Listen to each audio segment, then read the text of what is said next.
rame banget. Gokil. Dan ini masih game yang pertama ini, wey. Ya, pasnya Sutujin dilepas. Biasanya di ban terus kan. Ketika match terakhir kemarin, Luoyi di first pick sama Arankyo, dia di naik pick, Pak. Oke. Kalau Loyi-nya memang di deny pick, Lucas masih ada. Dan masih setuju ada. memang Lucas ini cukup powerful ya di tangan Sutujin juga. Tapi banyak sih sebenarnya untuk hero-hero Kairi sendiri yang kita selalu melihat. Dia ini orang yang cukup fleksibel untuk memainkan apapun. Baxia ini masih ada loh sebenarnya. Ya, Baxia bisa dibawakan sebenarnya. Iya. Dan draftnya jadi lebih banyak variabelnya kalau mau Baxia ya. Iya, Pak. Oh, tapi kali ya dulu. Hero-hero yang lebih melakukan banyak movement ya. Nah, cuman masalahnya balik lagi di Indonesia nih ataupun dari regional kita, ini masih sering loh ada sindrom Kalea diambil tapi nggak ada pola damage ya, Prof. Ini sebenarnya apa yang dipikirkan oleh tim, Prof? Mereka emang pengen buka team fight duluan dibandingkan nanti musuhnya yang bakal setup 5 duluan. Karena biasanya kalau misalkan lawan hero-hero pick off, apalagi kalau misalkan menang laning, biasanya kan pasti musuh bakal geraknya 4-1 atau 3-2. Oke. Mereka bakal nge-clear lane jauh dulu. Nah, ketika ada yang muncul di laning jauh, yang kelihatan di depan kita itu yang bakal diculik. Nah, cuman masalahnya kan dengan kalian tanpa ada pola damage mungkin ya. Ini Yep. kan ngaruhnya gede banget juga ya, Mama. Ya sangat gede sekali. Makanya kita bisa biasanya melihat yang Kalea ini paling oke nih kalau gold laner Beatrix kan. Mid lanernya bisa Parsia. Parsia biasanya nih. Betul. Dan Parsia sebenarnya bisa terbuka nih kalau mau diambil sekarang. Oh, sorry di ban. Dan jangan lupain power early game dari Kalea juga kan. Om kayak Kalea di early game itu ada pasifnya yang kuat ngasih heal ke temen, Pak. Yap. Iya juga power crowd controlnya juga yang begitu besar di early game gitu. Itu juga mungkin salah satu faktor Kalea tuh kenapa sering banget di pick gitu. Mungkin Yap. pembuatan kari gitu juga bisa. Dan sebenarnya kalau kita melihat Kalea nih ya, dia itu akan membuat kita sustain waktu kita lagi menang team fight. Betul. Kan kalau kita mengultar nanti kita nge-heal juga. Betul. Gak melulu soal harus pukul ke minion. Oke. Nah sekarang nih terlihat Baxia nih. Romer, jungler, EXP. XP. Ada Aku- 3. Aku jungler. XP. Aku jungler. kamu jungler, Bro. Aku Romer. Romer. Romer 1, jungler 1. Koshiko. Di aku rasa Romer juga sih. Romer juga. Romer juga. Tapi EXP bisa sih. Karena EXP dia level 2, enak banget loh. Iya, Untuk mobilitas dari Baxia itu sendiri. Dia satu wave datang buat di EXP, Yap. langsung nge-backup itu di Lipo Wanderer. Jadi menang jumlah otomatis kan, kuantitasnya ada tuh. Oke. Buat tim yang pegang Baxia. Mobilitasnya cepat berarti ya, Om, ya? Mobilitas cepat, terus juga hemat kan, lebih hemat dari pembelian Glowing Man. Betul, dan Onyx walaupun mereka menang melawan Nishinshin waktu di game yang keempat kemarin di final upper bracket, Wah. tapi bukan berarti ketika RRQ-nya keluarin strat yang lebih sempurna, mereka tidak nge-ban karena Nishinshin-nya. Jadi mereka udah sadar, inilah dia upper bracket advantage. Jadi tentunya dengan ya permainan yang lebih banyak, strat yang keluar lebih banyak juga dari RRQ. Ya. Menarik sih, banyak Isolation. Sebenarnya beberapa assassin itu masih ada kan. Dari 3 awal ini deh dan juga band yang sudah dilakukan. Ada sesuatu yang berbeda gak ini dari draft ataupun band yang biasanya? Lebih ke Atau masih biasa dulu nih? Karena ini Masih masih sih. game yang pertama. Ya masih biasa sih. Apalagi Onyx ya, Onyx itu selalu menjadi tim yang benar-benar bisa mengotak-atik dari segi draftnya, apalagi mereka di second pick. Dan ingat mereka dari upper bracket mereka bisa memilih untuk game pertama dan Oke. mereka memilih second pick tadi. ya, lebih fleksibel ya dengan last Lebih pick-nya. fleksibel. Dan Dengan mereka kayak emang lebih suka seperti itu, Pak. Iya, kayak ngagetin aja nanti terakhir kan. Karena ada cheese pick kan. Iya. Kalau misalkan second pick itu dia last picknya tuh terakhir, satu pick terakhir kayak kemarin contoh Kaja itu yang bikin semua orang Oke. kaget. Dan sekarang Ciko, ini kita mau tanya dari sudut pandang coach nih. Sekarang mungkin dari hero-hero yang dibilang OP ataupun yang emang on meta nih banyak banget gitu loh. Betul. Dari lu sendiri, lebih enak first apa second sekarang? Sebenarnya karena hero OP-nya itu kan banyak, dia Ah. bisa di trade, jadi lebih enak second loh, Pak Pulung. Jadi kita bisa ada surprise pick. kalau Surprise. second. Balik lagi dan Vexana Oke, beserta Terisla Joy. Wow. Ya, Di flex Itu ya. Baxia nyerom. Baxia Baxia Romer Romer, ya benar. iya. Dan ini adalah salah satu kesukaan juga buat RRQ sebenarnya Joy. Yang sebenarnya agak ditinggalkan dengan tim lain, tapi ini tetap menjadi intisari untuk gameplay dari RRQ. Wah, ini menarik sih karena kayak force Onyx buat pakai hero-hero yang mungkin punya damage ya buat Kairi-nya. Dan kalau misalkan yang dilihat untuk punya damage kayaknya paling mentok Alpha. Karena linknya juga ada di ban, Hebusnya juga ada di ban. Ini Vexana dia Wah. juga. Oh, Lancelot. The old classic Kairi ya. Oke, ini dia deretan hero yang memang sudah diamankan. Sangat-sangat kaget juga mungkin kita melihat Vexana dan Lancelot. Jadi langsung saja di Hour Caster bakar semuanya.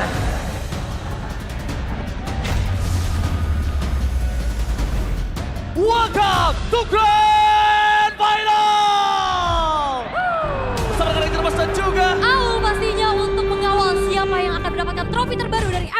Season 15. Yes, jangan lupakan ini trofi Immortal yang dimana ini trofi pertama terbaru yang harus didapatkan oleh dua tim.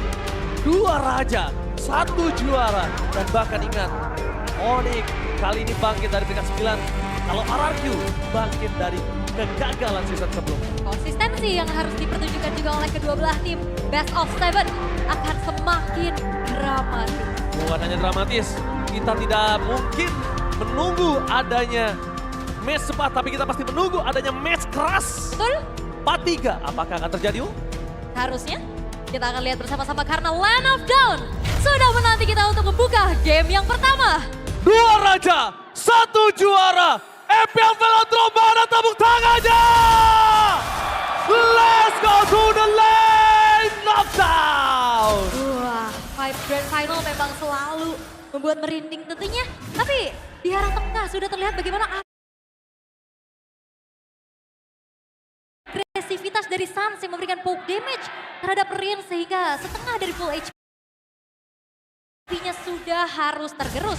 Sementara itu Wonder dan River sudah mulai dikuasai juga oleh Onyx. Dan ini dia keuntungan Hiboy dengan Kalea. Dengan kondisi dia bisa melakukan cover atau melakukan inisiat terhadap Suns. Dan yang belumnya, Waduh, kalau kita lihat ini Kairi bakal coba untuk di-poke dulu ya. Oh, Kairi jangan sampai terbakar. Satu poin kill bisa didapatkan. Retribution bahkan harus dikeluarkan. Zoning out udah mulai terjadi. 4 pemain dari Demonic melakukan cover. Ketimbang Kairi harus kehilangan turtle pertama mereka. Iya, rugi banget pastinya ya. Tapi so far so good untuk keduanya.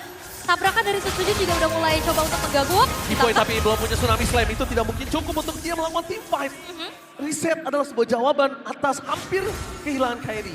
Ngeri banget ya, kayak ngelihat sama-sama nyebrang juga ke area jungle-nya. Seperti biasa kalau kita ngintip juga, gitu. Tapi Idok, walaupun sekalipun di commit, dia butuh damage tambahan. Karena satu hal yang mungkin belum dikeluarkan sama Idok adalah Revitalize, dan itu sangat dibutuhkan untuk di turtle ini. Benar, penting banget ya pastinya. Gimana caranya bisa memenangkan setup, terutama RRQ bisa menggunakan adanya efek sisi yang besar dari Dairen juga untuk bisa mengganggu nantinya dan membantu ke area setupnya. Dairen sudah melakukan setup, menuju ke Vincent, mencari level 4 terlebih dahulu. Dimana mereka berada dan Sojin langsung membuat Sunflake yang menuju ke belakang. Tapi setup menuju ke arah Turtle, belum mereka miliki. K-Boy memberikan vision untuk 3 pemain dari tim RRQ. Meskipun begitu, ingat ini berada di level 3 untuk Real. Ya, dan ini informasi mahal juga, saatnya nggak ada flicker. Bisa aja ditabrak. My dan bakal ada God, lihat Kairi mencoba untuk datang tapi ditutup oleh Sordaran. Dengan pertama execution-nya cancel. Tampaknya Retribution-nya on point. Berhasil di tangan dari seorang Riz. Ternyata Retribution-nya base. Membuat tim RRQ hampir saja kehilangan satu mereka yang pertama. Flicker dari Keyboy menyelamatkan dirinya dan Tony out dari Dairen. Membuat Kairi terhenti pergelakannya.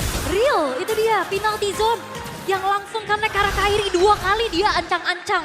Mau Phantom Execution, bagus banget untuk bagaimana EXP laner sebagai frontliner, sebagai yang nge-zoning juga dan akhirnya menjadi sebuah keuntungan untuk RRQ.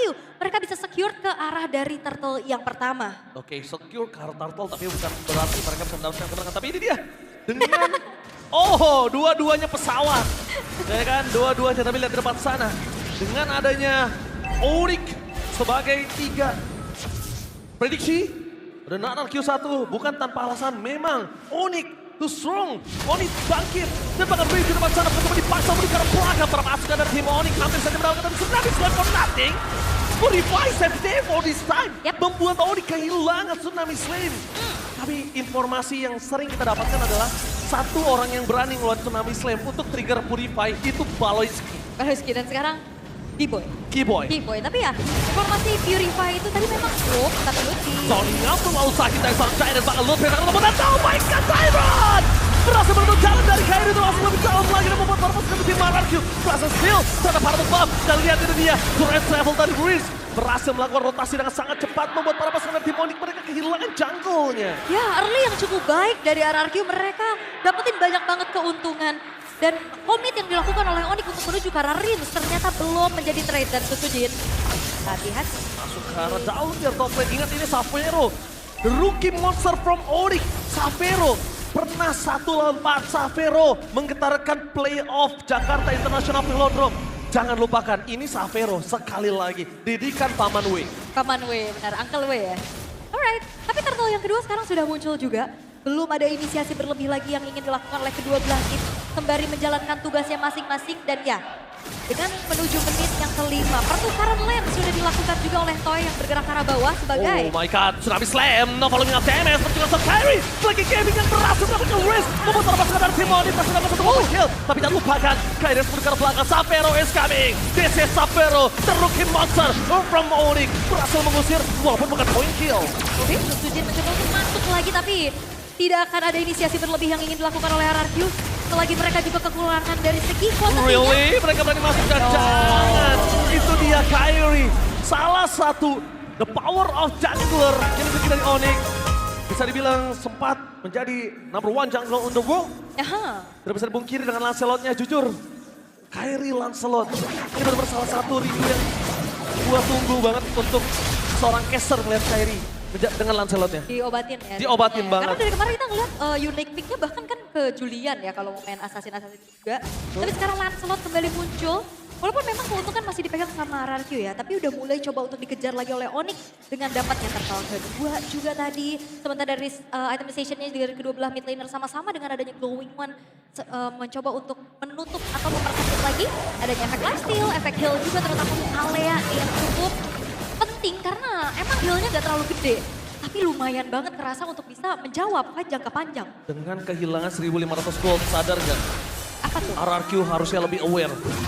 Mereka memang unggul, tapi lihat gimana cara Onyx nge-handle laning mereka. Bahkan 1.500 gold ini sangat tidak ada artinya untuk para pasukan dari tim Onyx. Gold is just number. Yap, tapi Lihat, invasinya nggak terlalu menyeramkan untuk 1.500 gold di early. iya ya masih agak coba untuk sedikit menahan juga nggak mau yang terlalu agresif. Tapi RRQ mereka punya keuntungan yang cukup banyak dari segi draft yang mereka bawakan. Macro play. Louis dan juga Moskov ini bakal jadi PR nantinya. Apalagi kalau misalkan Onyx dalam keadaan yang tertekan. Lane jauh ini bakal susah banget pastinya nantinya untuk dikontrol. Oke, problem utama yang dimiliki dari Onyx adalah mereka jangan sampai termakan dengan delay waktu yang diberikan oleh RRQ untuk Toy. Toy diberikan delay waktu yang sangat banyak untuk membawa game ini menuju ke mid to the late game. Minimal banget ada di late game.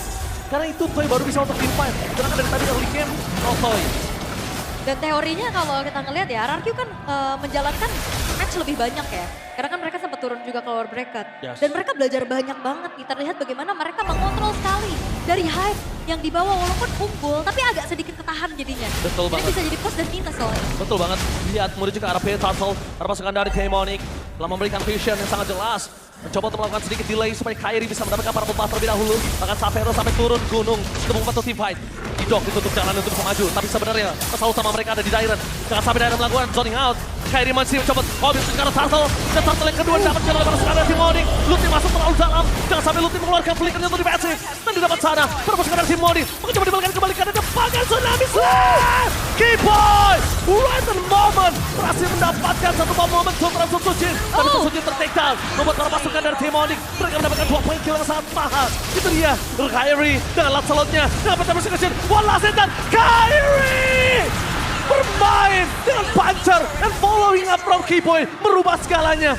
Untung total untuk Onyx. Oke, dan walaupun memang agak ke-distract sedikit ya dengan adanya dorongan dari Toy itu sendiri. Tapi team fight 5 versus 5. Onyx sangat-sangat kuat dengan banyaknya sisi yang mereka bawakan. Dan sabarnya juga Keyboy membuka Tsunami Slam. Terpancing untuk Sujin untuk bisa menumbangkan Lutfi. Right in the moment. Tapi ragu banget untuk tim RRQ untuk bisa melakukan kontes. Maju-maju atau mundur-mundur hingga Dairen dengan tidak ada penalty zone yang keluar tadi. Ketahan ya. Ketahan, dia tidak bisa mengeluarkan.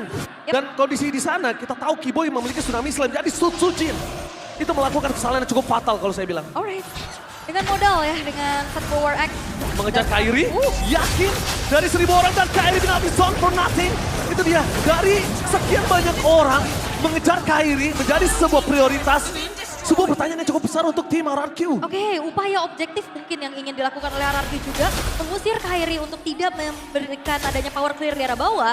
Sehingga sebuah hidden turret berhasil untuk dikantongi juga. Walaupun memang akhirnya ada upaya yang dilakukan oleh Sapero di arah atas dan pencurian terhadap satu buah purple buff. Tapi dibalik Sujin dengan sifatnya dia yang dingin, karakternya yang menyeramkan. Tapi ternyata agresivitas ada di dalam dirinya. Galak ya. Dari hari kemarin, walaupun dia turun sama Onyx, tapi itu karena keganasan debakan Keyboy dengan Tsunami Slam, tanpa following up damage, mencoba untuk berkorban dan saat bahkan Khalid dengan flicker yang dikeluarkan. komentar sangat baik, tapi ini dia Savero mencoba mendapatkan risk. Damage terlalu besar, David kelas depan sana, belum bisa mendapatkan point kill. Tapi Savero, the rookie monster from Onyx, membalikan semua kanan dan dari tim RRQ. Bahkan seakan-akan Dairon tidak memiliki daya power untuk bisa bertahan dengan damage yang cukup kuat. Kairi masih mau lebih, mencoba untuk melakukan sedikit distraction, tapi Lord terbuka dengan sangat bebas. Savero, itu dia. Satu sosok rookie yang begitu bersinar untuk kali ini.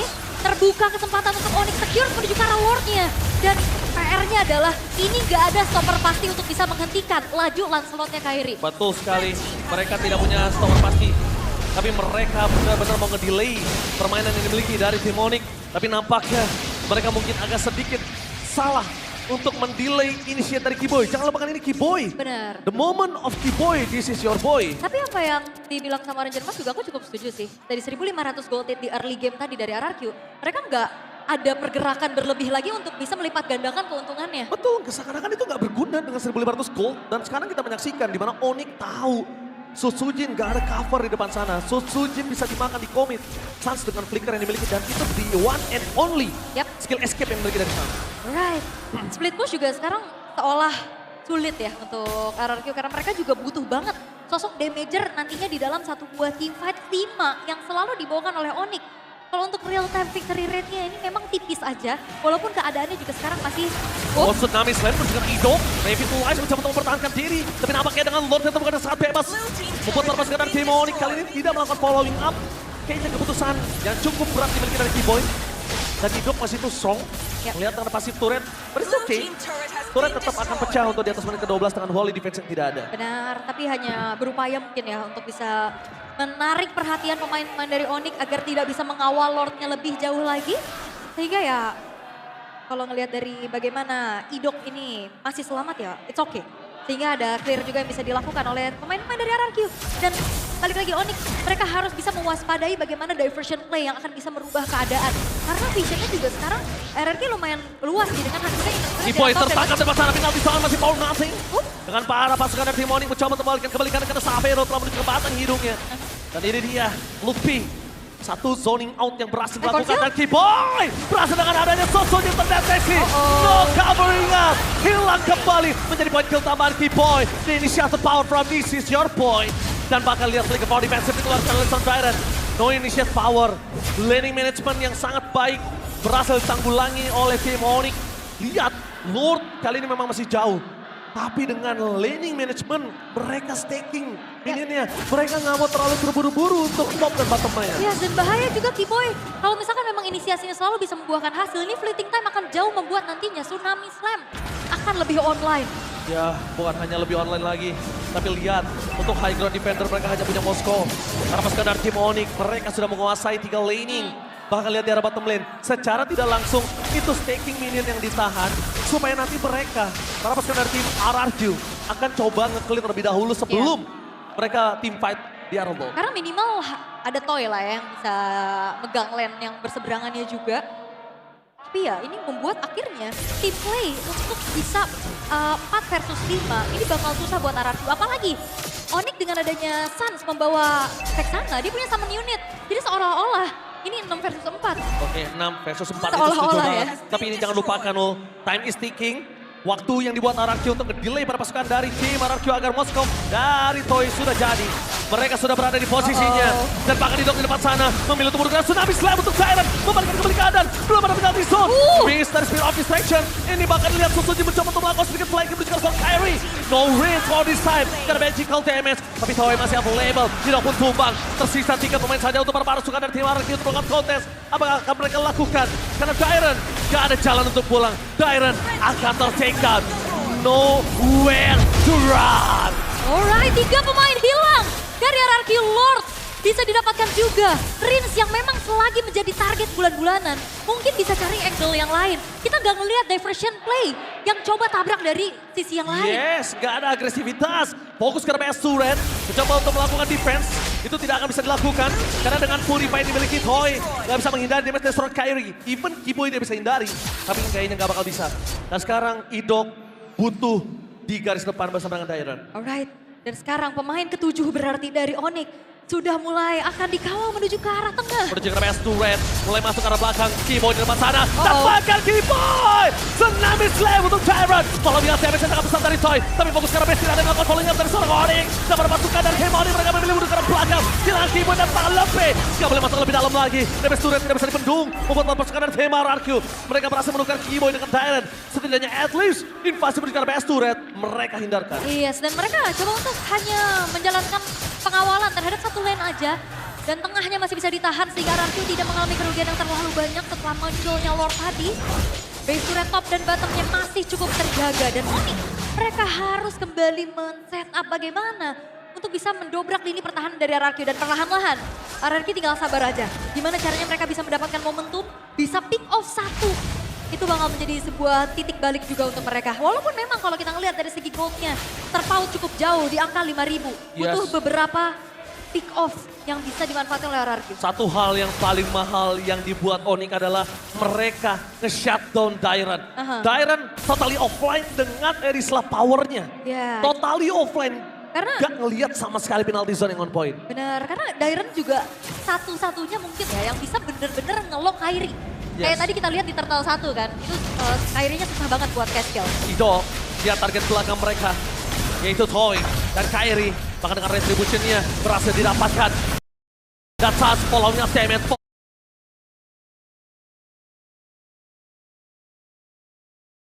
Dan saat follow-nya damage, fokus menuju ke depan termasukkan dari tim RRQ. Belum ada yang berani melakukan follow-nya damage. Karena damage yang mereka miliki cuma dari Toy. Reed sekalipun gak bisa berbuat banyak. Tapi lihat, dengan adanya surprise tambah ada Keyboy! Menutup jalan para pasukan dari tim Onyx. Dengan tsunami slam yang dibuat membuat para pasukan dari tim RRQ kehilangan race. Ternyata flanking gamingnya gagal. Toy free hit dari belakang. Target utama mereka, Savero lihat target utamanya. Toy versus Savero. Gak ada jalan untuk pulang. Dan tertakedown. One last man standing. Oleh Sosojin dan Nene Bantana. Alright, dan kali ini hanya menyusahkan Sujin. Apakah mampu untuk bisa bertahan? Gak akan mampu. Pester bukan saat bebas. Susujin gak ada jawaban untuk melakukan defense. Sang Raja Langit. Take the game one. Satu kesempatan diversion yang ternyata terbaca. Keyboy berhasil untuk bisa menutup macro play juga dari RRQ. Dan game yang pertama di Grand Final menjadi milik Onyx. Absolutely. MVP untuk gamenya kali ini. Keyboy kalau menurut saya. Setuju. Keyboy, dia tutup gameplay dari tim RRQ. Keyboy, initiate power. Keyboy yang ngebuka vision. Onyx jadi terang. The man of the game. Di game yang pertama, Keyboy. Setuju banget. Dan terutama momen terakhir tadi, di mana dia menghuni rerumputan yang tidak diduga, membuyarkan setup yang ingin dilakukan oleh RRQ. Inisiasi demi inisiasi dengan fleeting time juga yang dimiliki. Sabar banget. Dan bermula dari turning offense Sujin, ini menjadi snowball power untuk Onyx. Dan akhirnya mereka unggul 1 poin di game yang pertama. Oh my God. Ini dia, the grand final. Onyx benar-benar membalikan kembali keadaan. Bukan hanya dari 9-1. Betul. Tapi juga bahkan dari early game yang berat hingga menang. Oke, dan kalau kita mengintip ya dari bagaimana Keyboy ini conceal play-nya bukan cuma kadang nggak diinisiasi, nggak ada tsunami slam, tapi udah ngegertak banget itu. Iya, gertak-gertak sambal yang luar biasa. Tapi tentunya para panelis akan mendobrak gimana caranya Onyx bisa bounce back di game yang pertama dari under. Memang tidak banyak, Yap. 1.500, tapi tetap itu adalah under. Yap. Jadi kita juga penasaran. Para panelis, please kasih tahu kita apa yang terjadi di game yang pertama. Panelis, take it away.